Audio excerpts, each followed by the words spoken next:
कार्यकारिणी मंचावर उपस्थित असलेले आजच्या कार्यक्रमाचे अध्वर्यू आणि विशाल बहुउद्देशीय संस्था आणि मराठवाडा साहित्य परिषद या दोन्हींचं प्रतिनिधित्व करणारे आपल्या सगळ्यांचे स्नेही प्राध्यापक संतोष तांबे सर, मंचावर उपस्थित असलेले आमचे स्नेही आणि आदर्श शिक्षक आणि अष्टपैलू व्यक्तिमत्व असलेले लोखंडे सर, माझ्या समोर उपस्थित असलेले सर्व दिग्गज मंडळी, प्रत्येकाचं नाव घ्यायचं म्हटलं तर खूप वेळ जाईल. खरं तर आज इथे उपस्थित असलेल्या व्यक्ती ज्या आहेत, प्रत्येक व्यक्ती म्हणजे एक स्वतंत्र संस्था आहे असं मला इथं म्हणावंसं वाटतं. आजच्या कार्यक्रमासाठी आवर्जून उपस्थित राहिलेले ज्येष्ठ समीक्षक, साहित्यिक, ज्यांचा महाराष्ट्रभर दबदबा आहे आणि महाराष्ट्र साहित्य परिषदेचे प्रतिष्ठान या मुखपत्राचे संपादक, माझे आवडते कवी माननीय श्रीधर नांदेडकर सर, तसेच साहित्य अकादमी पुरस्कार प्राप्त कवी आमचे स्नेही श्री रवी कोरडे सर. आता मला सांगण्यात आलं की थोडक्यात मार्गदर्शन करा. अगदी खरं आहे, कारण की मार्गदर्शन करण्याची आवश्यकताच या शाखेला खरं तर नाहीये. कारण की संतोष तांबे सरांनी हा सगळा जो गोवर्धन आहे तो त्यांच्या अग्रावर उचलून धरलेला आहे आणि बाकी सगळी मंडळी त्यांना साथ द्यायला अगदी सरसावून तयार आहेत. त्यामुळे ह्या शाखेची भरभराट होणार आणि त्यांच्याकडून अनेक चांगल्या कार्यक्रमांचं नियोजन होणार, यात काही शंका नाहीये. या ठिकाणी मी इतिहासामध्ये फार मागे जाणार नाहीये. अलीकडचा इतिहास सांगते, म्हणजे अगदी गाहा सत्यसई वगैरे पर्यंत नाही जाणार, कारण तो सगळ्यांना ज्ञातच आहे तो इतिहास आणि सरांनी पण सांगितलेलाच आहे. मराठवाडा साहित्य परिषदेच्या शाखा जागोजागी मराठवाड्यामध्ये जेव्हा उघडल्या गेल्या, तेव्हा पैठणमध्ये या शाखेचं उद्घाटन झालं. तेव्हा त्याचे पहिले अध्यक्ष होते बाळासाहेब पाटील, इतिहास संशोधक. त्यांनी इथे ही शाखा सुरू केली. त्यांना साथ द्यायला अनेक मंडळी होती, गावातली दिग्गज आणि रसिक मंडळी होती.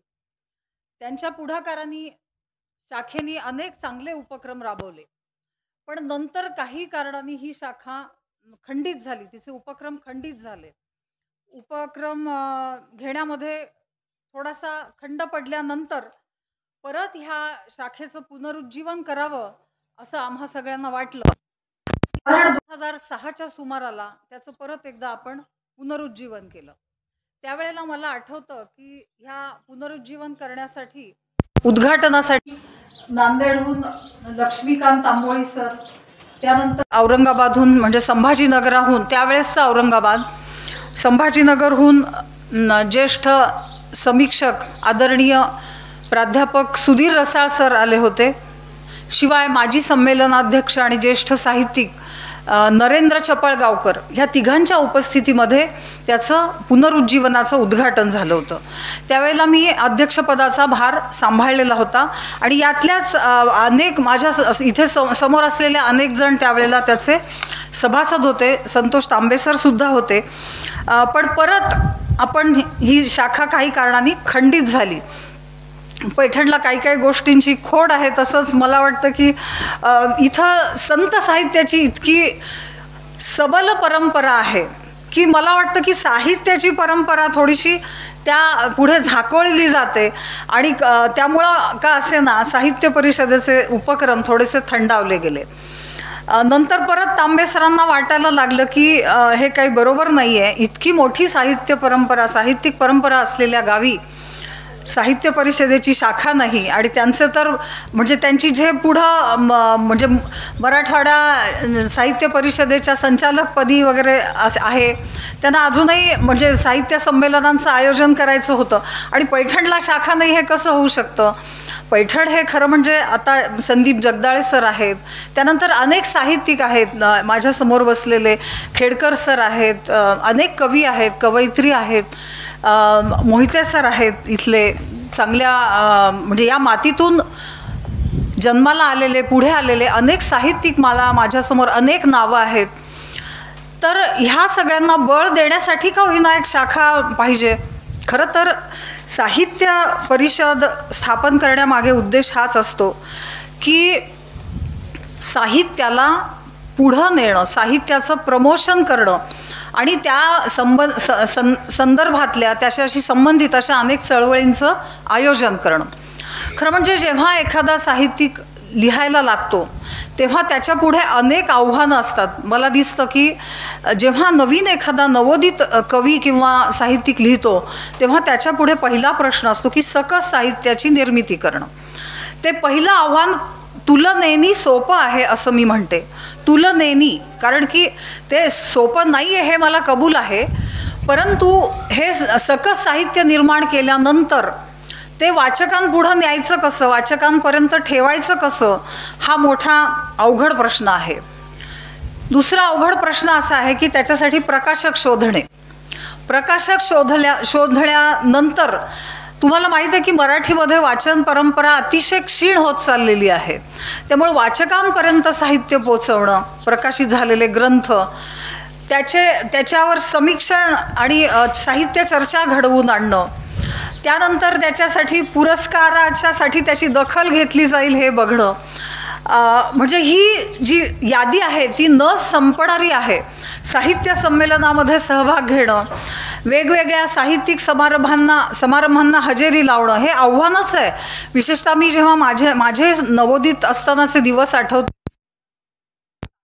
लख, कुठल्याच संमेलनाला मला जाणं व्हायचं नाही. दवाखान्याची खुर्ची सोडणंच दुरापास्त होतं. हे गटामध्ये, संमेलनामध्ये दिसायचीच दृश्यच असायची. मग महेश केळुसकरांनी म्हटलं होतं की महाराष्ट्राच्या नकाशावर ह्या कुठेही दिसत नाहीत पण आहेत अशा कवयित्री आहेत.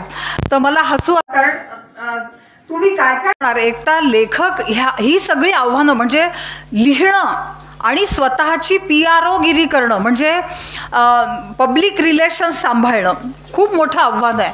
आणि मला वाटतं की हे आव्हान थोडंसं एखादी साहित्य संस्था जर तुमच्या पाठीशी असेल तर थोडंसं ते सुलभ होऊ शकतं. साहित्य संस्था सांभाळणं ही सुद्धा काही सोपी गोष्ट नाही आहे. त्याच्यामध्ये आत्ता तुम्ही म्हणजे प्रकाश लोखंडे सरांनी सांगितलं तसं करती माणसं लागतात, वेळ देणारी माणसं लागतात, आर्थिक पाठबळ लागतं, वेळ द्यावा लागतो. मी जेव्हा कौतिकराव ठाले पाटील सरांना बघायचं तर ते कायम परिषदेमध्ये बसलेले असायचे, गोरे सर आणि ठाले पाटील सर. आणि आता नांदेडकर सरही मी त्याच परंपरेने चालताना बघते आहे की कधी बघा साहित्य परिषदेमध्ये ते असतातच. खूप वेळ द्यावा लागतो, आर्थिक पाठबळ लागतं आणि वेगवेगळ्या साहित्यिकांशी तुम्हाला संधान हा शब्द योग्य नाही आहे, संपर्कात राहावं लागतं. आणि आत्ता म्हटलं तसं हिरे शोधून त्यांना प्रोजेक्ट करणे, त्यांना प्रकाशात आणणे, ही सगळी कामं साहित्य संस्थांनी करणं अपेक्षित आहे. त्यामुळं लेखकाचा थोडासा जो चिंतेचा भार आहे तो कमी होईल असं मला वाटतं. एखादी साहित्य परिषदेची शाखा काय करू शकते ह्याविषयी म्हणजे आपण जर विचार करू लागलो तर आता संत साहित्यामध्ये आपण एक संमेलनही मागच्या वर्षी घेतलं आहे, ती परंपरा चालूच राहील. आणि नवीनही ह्या संदर्भामध्ये संत साहित्याची संमेलनं घेण्याचा मानस आहे असं तांबे सरांनी मला सांगितलं. त्याच्यासाठी सगळेजण तुम्ही सहकार्य करालच, ते यशस्वी होईल यात शंका नाही. पण मी जेव्हा जागतिक साहित्याचा विचार करते तेव्हा लिओ टॉल्स्टॉय ह्या माझ्या आवडत्या साहित्यिकापाशी परत मी येऊन थांबते. त्यांनी म्हणजे त्यांनी इतकी सुंदर साहित्य निर्मिती केली, परंतु त्याला नोबेल पुरस्कार मिळालेला नाही. 3 वेळा लिओ टॉल्स्टॉयचं नाव नोबेल पुरस्कारासाठी सुचवलं गेलं, त्या निवड समितीसमोर ठेवलं गेलं, परंतु 3ही वेळेला, म्हणजे एकदा शांततेसाठी आणि 2 वेळा साहित्यासाठी, पण एकदाही नोबेल पुरस्कार ह्या लेखकाला मिळाला नाही. आणि त्याच्याऐवजी एका स्विस लेखकाला साहित्याचा नोबेल पुरस्कार दिला गेला. म्हणजे बघा म्हणजे हे किती विरोधाभास आहे की ज्या लेखकाला नोबेल पुरस्कार त्यावर्षी दिला त्यांचं नावही कुणाला लक्षात नाहीये, आणि लिओ टॉल्स्टॉय अजूनही समकालीन म्हणावं असं त्याचं साहित्य आहे. त्याच्या साहित्यावर अजूनही त्याची भाषांतरं होतात, त्याची रूपांतरं होतात, त्याच्यावर सिनेमे निघतात, म्हणजे सिनेमे अना कॅरेनिनावर किती निघावेत, असंख्य सिनेमे आहेत. वॉर अँड पीसवर सिनेमे निघतात, त्याच्या सिरियल्स निघतात, नाटकं होतात आणि सगळ्या जगातल्या लोकांच्या मनावर अधिराज्य हा लेखक करतो. मिर्झा गालिब हा आपला भारतातला दुसरा एक साहित्यिक आहे.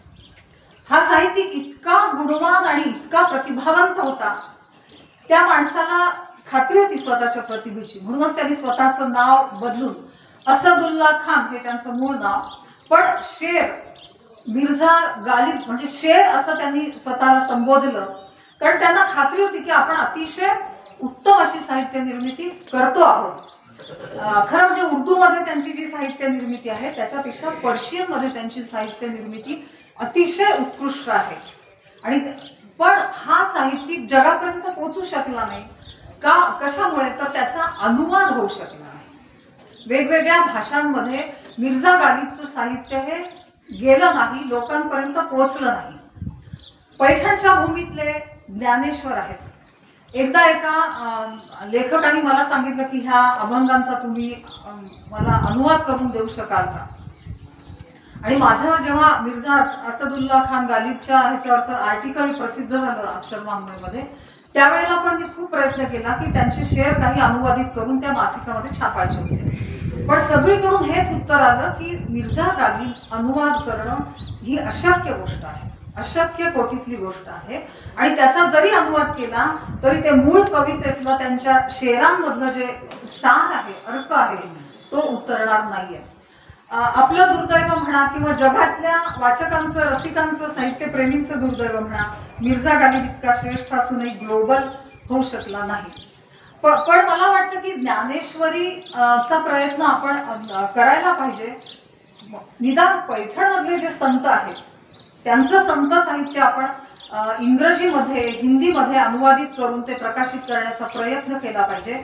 म्हणजे ते निदान भारतीय रसिकांपर्यंत पोहोचेल, जगातल्या रसिकांपर्यंत पोहोचेल आणि अमृतातेही पैजा जिंकणाऱ्या भाषेमध्ये अमृतानुभव देणारी ही जी काव्य संपदा आहे ती जगातल्या रसिकांपर्यंत पोहोचायला पाहिजे. निदान म्हणजे तुम्ही शेक्सपियरचं उदाहरण घ्या, जगातल्या सगळ्या लोकांना शेक्सपियरचं नाव माहितीये. आपले ज्ञानेश्वर, आपले लेखक, इथले संत साहित्यिक कुठेच कमी नाहीयेत त्यांच्यापेक्षा, पण आपण ते पोचवण्यामध्ये कमी पडलेलो आहोत असं मला इथं अधोरेखित करा असं वाटतं. तर त्या दृष्टीने या शाखेने, पदाधिकाऱ्यांनी, आपल्या शाखेने जर काही उपक्रम हाती घेतले तर मला वाटतं ते इतिहासात नोंदवण्यासारखं काम होईल, यात शंका नाही. इतरही भाषा भगिनी आहेत, त्यांच्यातल्या अनुवादाचं काम सुद्धा आपल्याला करता येईल. तर साहित्य आपल्याला काय देतं हे जेव्हा आपण विचार करतो तेव्हा आपण ग्लोबल होतो आणि एक चांगला माणूस तयार करण्याचं काम साहित्याने करावं अशी अपेक्षा असते. साहित्यिकांनी कुठेतरी एक भूमिका घेतली पाहिजे, कडखडपणे आपल्या भूमिकेसाठी, तत्वासाठी झगडलं पाहिजे. तरच मला वाटतं की तो साहित्यिक खरा उतरतो, तरच तो खरा आहे असं मला सांगावंसं वाटतं. की साहित्यातून एक भूमिका आणि प्रत्यक्ष एक दुसरी भूमिका अशा पाखंडीपणाने जे साहित्यिक आपलं साहित्य निर्मिती करतात त्यांच्या साहित्याकडे फार लक्ष द्यावं असं मला वाटत नाही. कुठली तरी एक भूमिका घेऊन साहित्यिकांनी लिहिलं पाहिजे. या इस पार या उस पार कुठल्या तरी तत्वासाठी त्यांनी अढळ राहिलं पाहिजे. त्याची किंमत मोजावी लागली तरी त्याच्यासाठी त्यांनी उभं राहिलं पाहिजे. किंमत तर आपल्या तत्वांसाठी मोजावी लागतेच, पण मग तुम्ही साहित्यिक असण्याचा उपयोग काय? समाजाला सरळ करणं, राज्यकर्त्यांना दिशा देणं, समाजाला दिशा देणं हे खऱ्या साहित्यिकाचं काम आहे. नुसतं फेसबुकवर आपण लाईक्स घेण्यासाठी लिहितो का? व्हॉट्सअपवर आपले फॉलोअर्स वाढवण्यासाठी, इंस्टाग्रामवर चांगलं लाईक किंवा पॉप्युलर होण्यासाठी, युट्यूबवर लाखो फॉलोअर्स मिळवण्यासाठी आपण साहित्य निर्मिती करतो का? तर ह्याचं उत्तर नाही असं आहे. आणि कुठंतरी आपण लोकांना चांगला माणूस बनवण्याच्या उद्देशाने साहित्य निर्मिती करत गेलं पाहिजे. भले तुम्हाला तात्कालिक प्रसिद्धी त्यामुळे न मिळो, पण मला वाटतं की कुठंतरी काहीतरी केल्याचं समाधान तुम्हाला त्यामुळे मिळू शकेल आहे. साहित्यामुळे मला वाटतं की एक चांगला माणूस, जरी एखादा जरी चांगला माणूस घडला तरी त्या साहित्यिकाची निर्मिती कारणी लागली असं म्हणायला हरकत नाही, भले तुम्हाला लाखो फॉलोअर्स का असेल. वाचन वाचक चळवळ वाढवण्याचं आव्हान आपल्या पुढे आहे. त्या संदर्भात काही काम आपल्याला साहित्य परिषदेला करता येईल. मला आठवतं की 2009च्या आसपास 2008 ते 9च्या आसपास इथे एक साने गुरुजी व्याख्यानमाला आपण आयोजित केली होती. ती वर्षभर चालवली. तुम्ही सगळेच आणि व्यासपीठाचे तांबे सर, लोखंडे सर हे सगळे आणि समोरची बरीच मंडळी माझ्या आणि डॉक्टर चाकूरकर होते. आपण सगळ्यांनी ती व्याख्यानमाला चालवली वर्षभर आणि मराठवाड्यातले अतिशय नामवंत असे वक्ते आपण शालेय विद्यार्थ्यांसाठी इथे बोलावले होते. त्यांचा आदर सत्कार केला होता. तर सर्टिफाईड शाळा जी होती आपल्याकडे, अनाथ मुलींचं वसतिगृह, त्या वसतिगृहातल्या मुलींसाठी सुद्धा अनेक नामवंत वक्त्यांची व्याख्यानं आम्ही आयोजित केली होती. आणि त्यांच्या मुलांसाठी करण्यामध्ये एक अनोखं समाधान आहे. जेव्हा त्यांना ह्या वक्त्यांची भाषणं ऐकून त्यांच्या चेहऱ्यावरचा आनंद काही वेगळाच होता. आणि मला वाटतं की नवी पिढी घडवणं म्हणजे कच्ची मडकी घडवणं हेच आपल्याला शक्य आहे. कारण जी पक्की मडकी आहे ती जर आपण घडवायला गेलो तर ती फुटून जातात. त्यामुळे जी मडकी कच्ची आहे, इथे आज शिक्षक दिन आहे, त्यामुळे आज सगळ्या शिक्षकांना मी वंदन करते.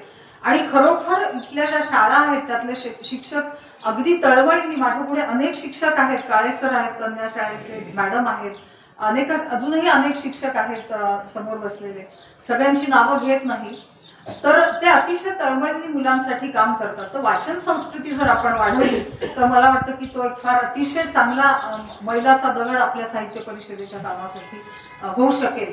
वाचन संस्कृती रुजवणं आहे. शिवाय दुसरा एक मुद्दा मला सांगायचा होता.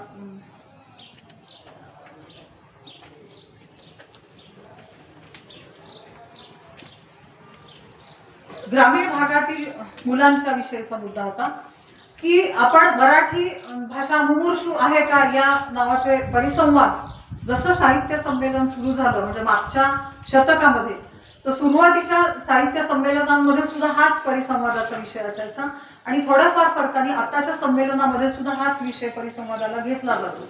मुमूर्षू म्हणजे मराठी भाषा मरणपंथाला लागली आहे काय.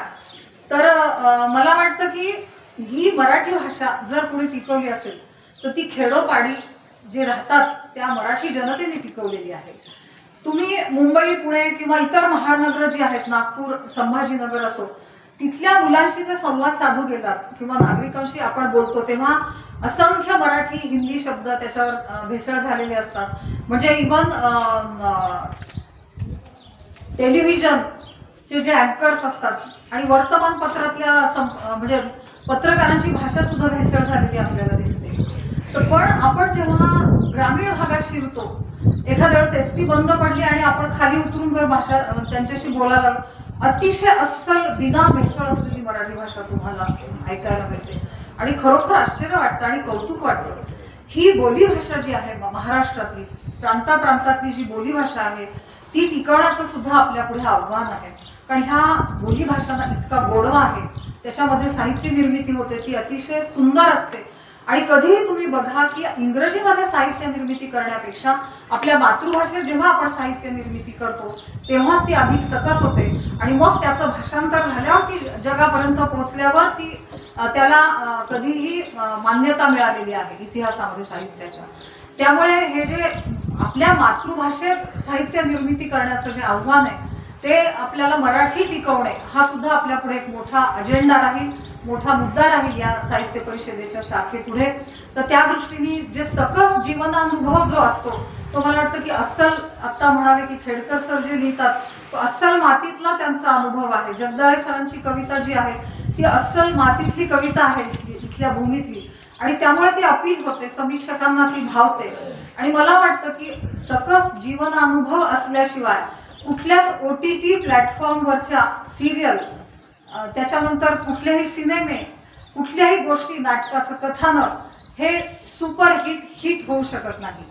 त्यासाठी तुम्हाला सकस कथा लागते, अतिशय उत्तम दम असलेली कथा लागते, तरच या गोष्टी यशस्वी होऊ शकतात. आणि म्हणून मला इथं सांगावंसं वाटतं की आपण हा जीवनानुभव घेण्याच्या दृष्टीने ही मुलं ग्रामीण भागातली अतिशय गुणी आहेत. त्यांना म्हणजे ईर्षा पण आहे पुढे जाण्याची.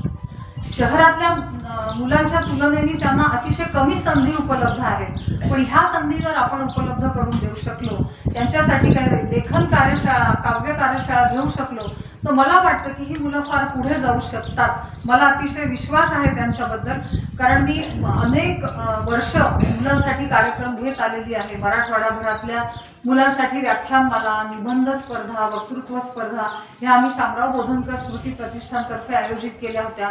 आपणही त्या सर्वांमध्ये सहभागी झाला होतात हे मला इथं आवर्जून नमूद करावंसं वाटतं. खरं तर खूप काही बोलण्यासारखं आहे, पण आपल्याला असो आता चाल आणि ह्याचे करते जगदाळे सर यांच्या कविता संग्रहावरची मान्यवरांची चर्चा ऐकण्याची खूप उत्सुकता आहे. मलाही ती उत्सुकता आहे, त्यामुळं मी इथं थांबते.